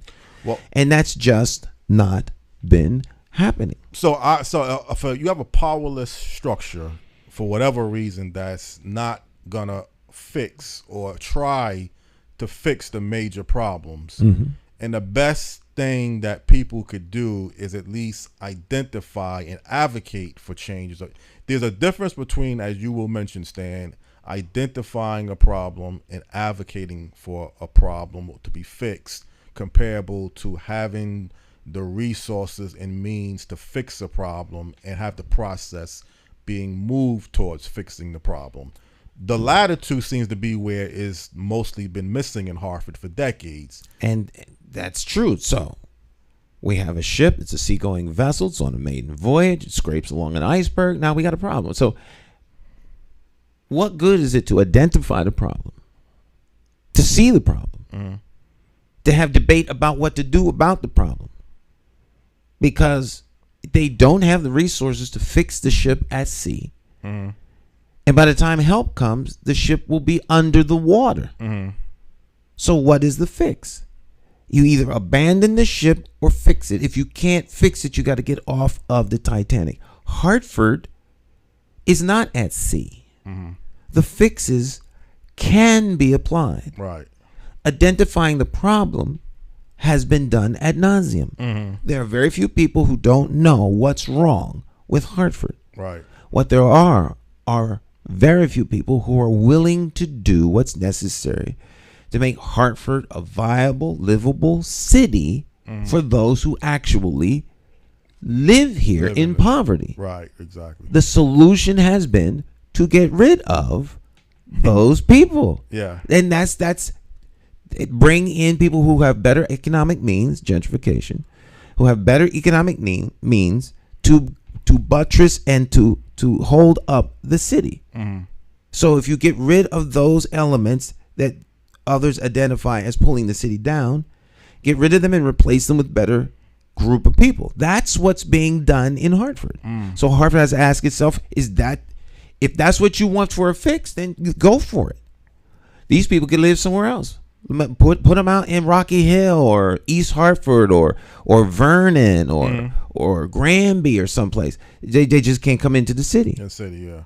So we can get rid of them. That's the decision that heretofore has been made. Now, if you love Hartford, want to stay in Hartford, want to see Hartford grow, then you better get somebody in there that's dedicated to making that happen. Right. This is not rocket science. Well, the key thing about you is you don't believe, and maybe I'm wrong when I'm saying regionalizing the city would be the best, would be one of the better approaches to move towards, because when you regionalize a city, you're really not fixing the majority of the problems. You're just kind of shifting resources or shifting the whole population base to make it look like it's a bigger city, and then you bringing in the perception and some reality now. Well, Hartford has West Hartford, Hartford has Avon, so Hartford is not the fourth poorest city per size anymore, because you're bringing in affluent surrounding towns. Hartford may not be the fourth poorest city of its size because you expanded the realm of the city to include other cities. Then Hartford becomes the poorest neighborhood. The poorest neighborhood, yes. The problem associated with that geographical piece of land has not changed. Right. That's head games. Head game, yeah. It doesn't change anything. There's no reality change here. It's like playing with the books. Right. So. Well, you might be able to change some areas. Now, you may now become a major million populated city, so you can attract more No. You don't buy in? No, I don't buy into that at all. The same people live here. So, you don't somehow you can sell they are selling the region now. Mm-hmm. Whether you call it the Greater Hartford region, whether you call it a capital region, or whether you call it New Hartford. Yeah. And New Hartford is got rid of all of these little towns. Mm-hmm. Now, you could consolidate certain municipal services. That may save you some money, may save you lots of money, but it doesn't change the workforce. It doesn't change the skill set of that workforce. It doesn't change the poverty level of those who are trapped in poverty. Mm-hmm. It may make it better or worse, depending upon who winds up being in the chair or the seat of power. Yeah. So, if you get a knucklehead mayor, then the whole region is affected. Right. Well, I think it gives you a better chance at marketing your downtown. I think that's probably the one strong area that I think it would be a benefit towards. So where's downtown downtown will continue to be where it's located at. No. You don't think that you have to shift to downtown? West Hartford has a very thriving downtown. They do. So they'll be the main East downtown. Hartford got a downtown. Well, East Hartford is not that thriving to me, but But they have a downtown. But West Hartford has a downtown. Do you think that Mary Cantor wants to give up her control to the people in West Hartford? No, she don't. So if we had a New Hartford that was composed of Hartford and West Hartford, who do you think the seat of power would go to? Yeah, Mayor Cantor and the shift of the new downtown would be the West Hartford Center, not right. And so if we shift, if we create a super region, we'll call it Hartford, West Hartford, East Hartford. Right. Do you think that DeBella's power would increase or decrease? It would decrease. Absolutely not. It wouldn't decrease. They would be part of the consolation of the consolidation of power. Okay. Because the region needs what? Water. Right. You're right. Water's the key. Mm-hmm. So be careful what you ask for. Right. Well, if West Hartford Center becomes your new downtown, it's already intact now. You got a tremendous blue-back square. But Blueback Square doesn't operate in a vacuum. There's a reason why Blueback Square is successful and why Front Street in Hartford is less successful. And because you build it doesn't mean it's going to be functional and operate the way something else does. Blueback Square has a population that accesses it, that has lots of disposable income. Mm-hmm. There's a population there that has a cultural history of taking Saturdays off and doing no menial labor. Right. That walk to places where they can have fellowship and enjoyment and entertainment. That does not exist down here. Right. The reason that people go out here is different than the reason that people go out in West Hartford. And so it serves the people of West Hartford and extends to the community. Because I can go out to West Hartford. Right. Anyone can go there. Right. But if you don't go there, it's going to be successful. Okay. It's not dependent on you coming to West Hartford for it to be successful. Right. Downtown Hartford is dependent upon everyone outside of Hartford to come to be successful. Because it's not designed to be a solution for the needs of the people who actually live in the city. But you see, me and you can have some slight differences, but we can have an understanding. I'm wrong in some areas, and I can look at things differently and be corrected on what you just stated. I can still say you'll become a million populated city. If you want to promote yourself for a better XL center or a better arena, you would have a better chance at getting that than what you currently have now. Or if you want to move it to West Hartford Center, wherever you want to move it to. These are things of semantics. This is a marketing thing. All right, strictly, because nothing changes. Right. So it's a matter of who you get to do the marketing. You can market the region, or you can cause legislative fiat to combine the whole region, and then because now it has a new name, market the name of this new region. By the time you do that, who knows what will have changed? Right. Why not market what you have a better way? Well, ask yourself, maybe it has nothing, Well, you kind of exemplified it, that what they do in West Hartford is a lot different than what you see being done in Hartford. They Totally unique, totally different, and it's different in West Hartford than it is in Southington. In Southington, right? In Simsbury, Simsbury Center is a whole different place. It's quiet, right? It's activity. There's a little buzz there. You're kind of like in a valley, the mountains, and it's just kind of like idyllic, little, New England town. Well, and they're cool with that. Well, they're not trying to become the next XL Center. Well, put it like this, and this might be an area where you can kind of adapt to it a little bit differently. If I got hypothetical, that's not in concrete, but we've had past experiences when Back 9 Network was looking to come to Constitution Plaza in downtown Hartford, and the deal fell off.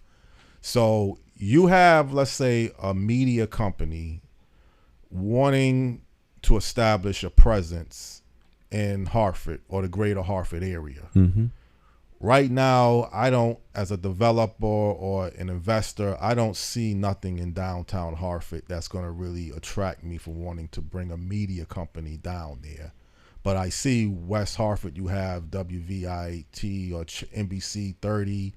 Although you do have Fox 61 still on Broad Street. Fox 61 is here. Channel 3 would be here if it wasn't for some of the shenanigans of the administration at the time. Right. So it would still be here. Yeah. But Back 9 Network, that business. Back 9 failed not because it was in Hartford. It failed because the premise of the network was not sustainable. Okay. They'd have failed if they was in Glendale, California. Okay. So Hartford, the city had nothing to do with it. Absolutely nothing. But losing WFSB now, that was some administration. That's an unfortunate loss of a great asset that the city had. The loss of those assets say to other people who may want headquarters here that Hartford's not on the upswing. There's reasons why companies move, and when people who are chief decision makers decide to move their company someplace, there has to be good reasons for it.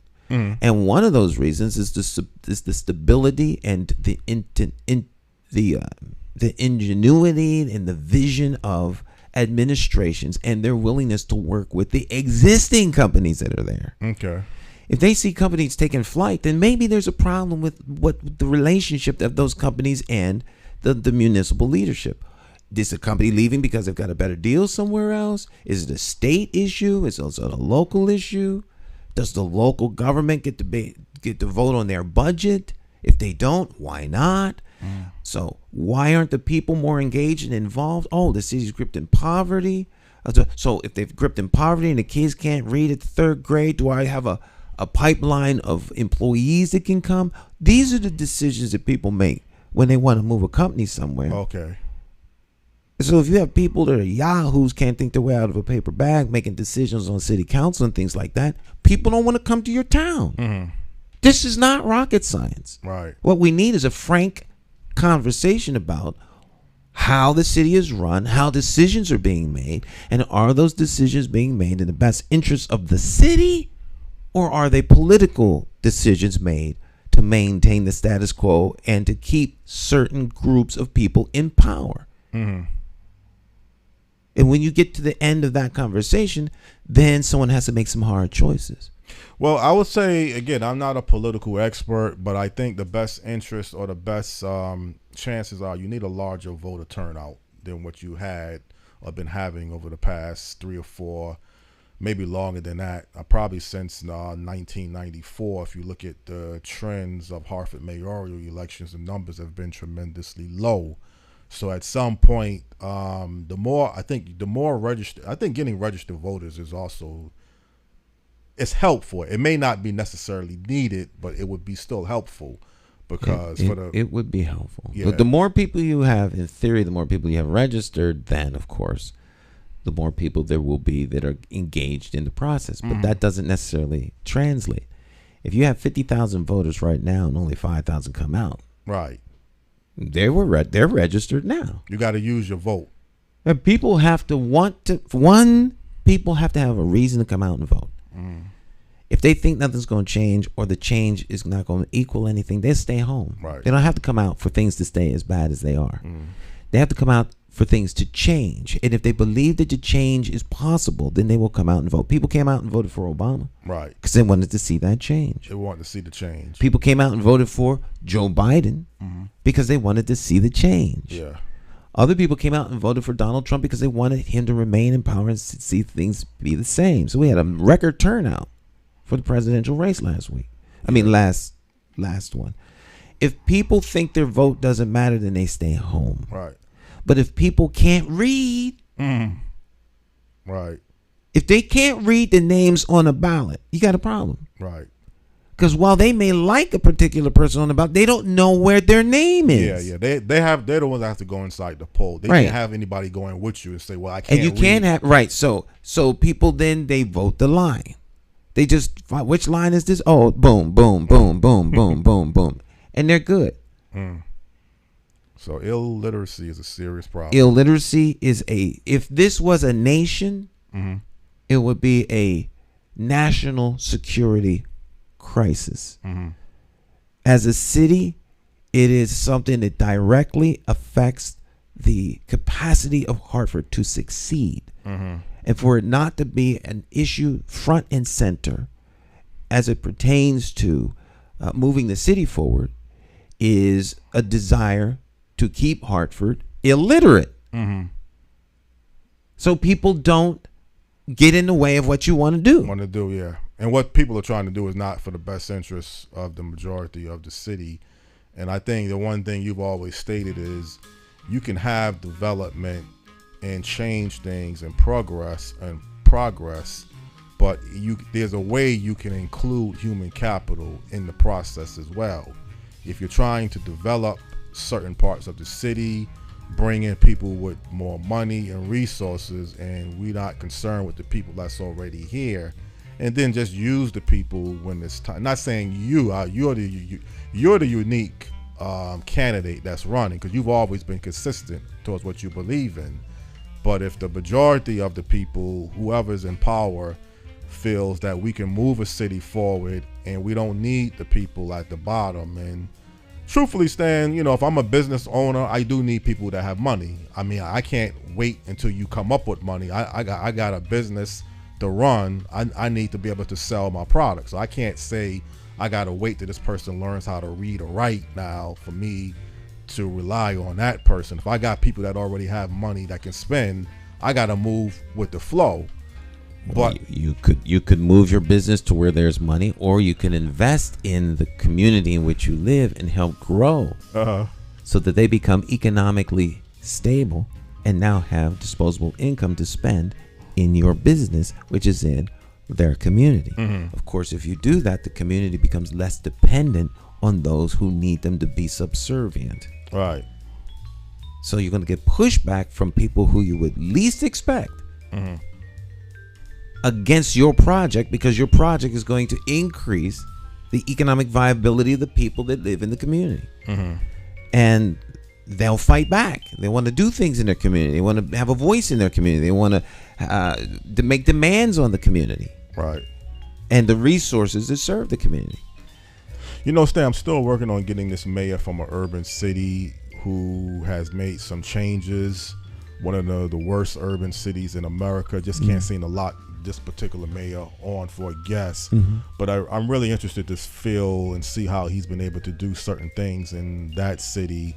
And this change is really beneficial for the majority of the people. Because sometimes people will tell you the city is clearly moving in the right direction and everything is now moving forward. And you'll be this city or his city? His city. But I just want to get a better. I'd rather that person come on and speak for himself more than me give my point of view. I can't wait for him to come. Right. But I think the thing what you're saying has always been true about the city. You made some very strong statements even this morning about the chairmanship of NBC. The DeBellas, a very powerful political clout in this city. That takes fortitude and courage and consistency to what you believe in. And hopefully, the same old politics won't continue to play out.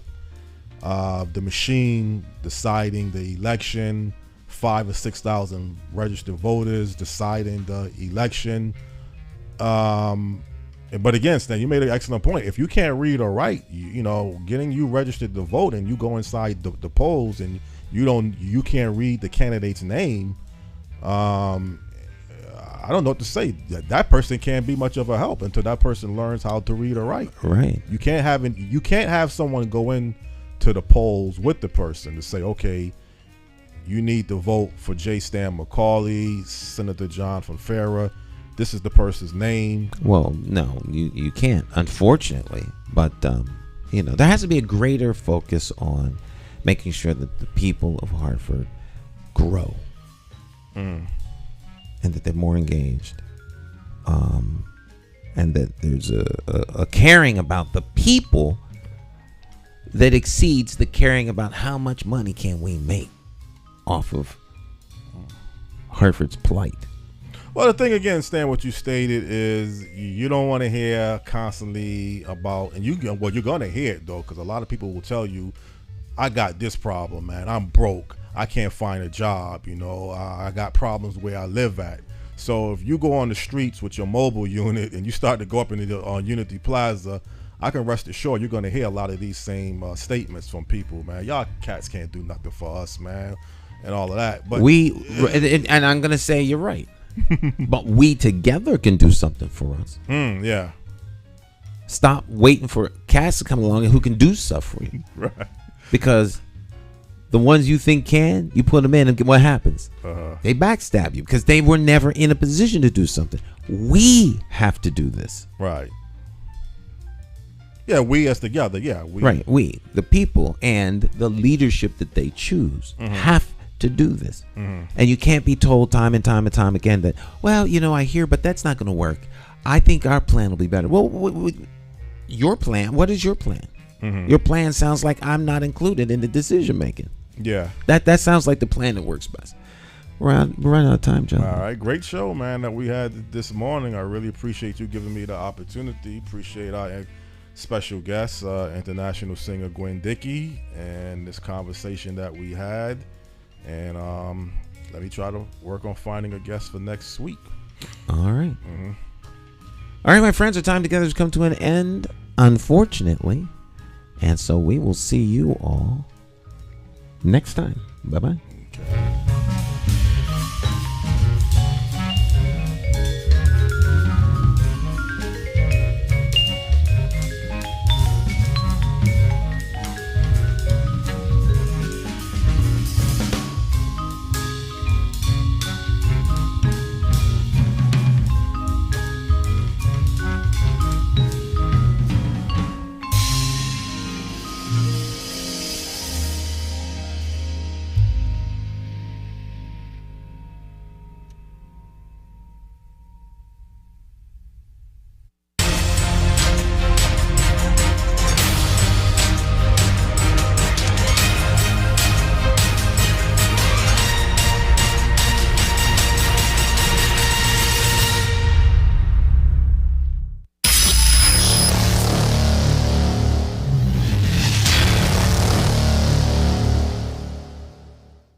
Hey, Hartford, Connecticut, I'm talking to you.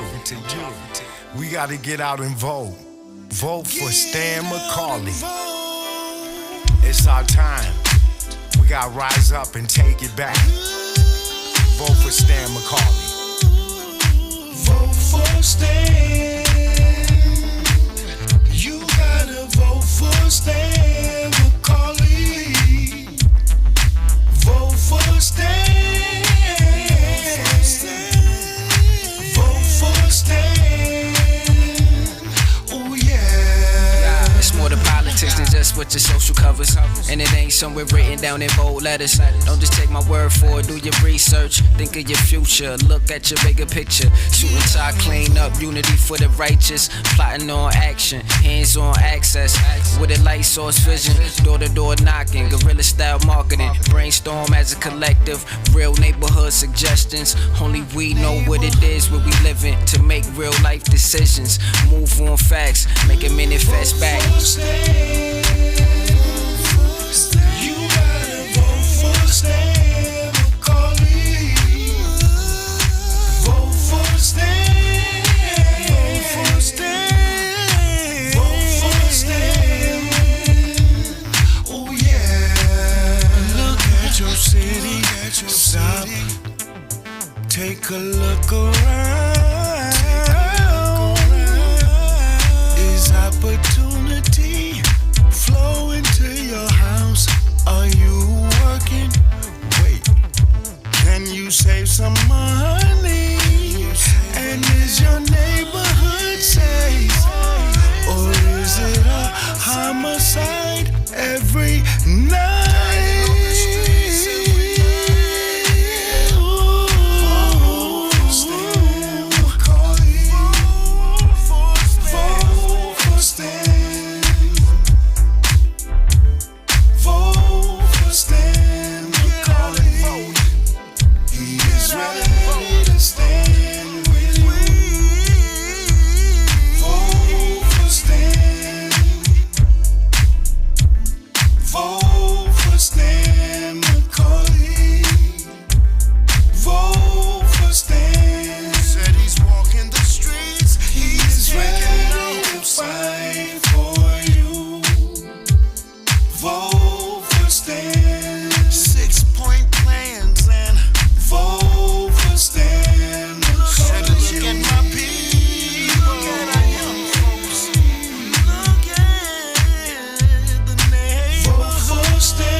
Singer. Many of you may know me as the two-time welterweight champion of the world. I'm here to tell you that Democrat J. Stan McCauley, as our next mayor, will fight for you until the last bell. Help me throw a knockout punch. Go out and vote for Stan the man. My name is J. Stan McCauley, and I approve this message.